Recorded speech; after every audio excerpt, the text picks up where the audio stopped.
Hi, I'm Tom Nolle, president of CIMI Corporation. Forbes is saying that Microsoft is under pressure now.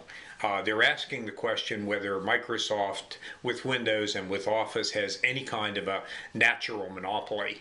And they're speculating that maybe there's a threat to both franchises because of the growth of the tablet and cloud services and things like that.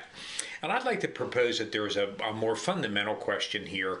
And the fundamental question has to deal with mobility, broadband, and the way that enterprises empower their workers.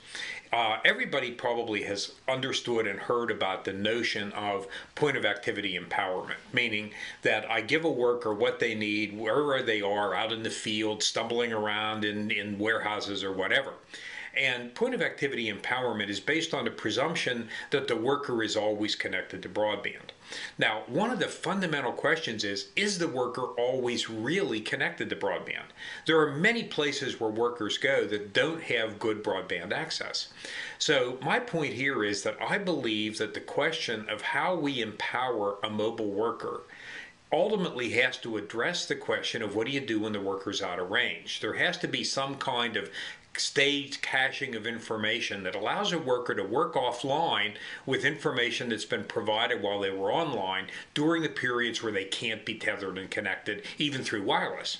And so these mechanisms, whatever they are going to wean the enterprise toward the notion of kind of a graduated or staged empowerment of mobile workers. Sometimes they're online, sometimes they aren't.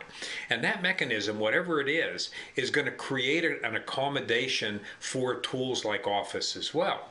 And so if there is a threat to Microsoft's franchise, the threat is going to come through the process of changing the way that we empower workers, and Office just goes along for the ride.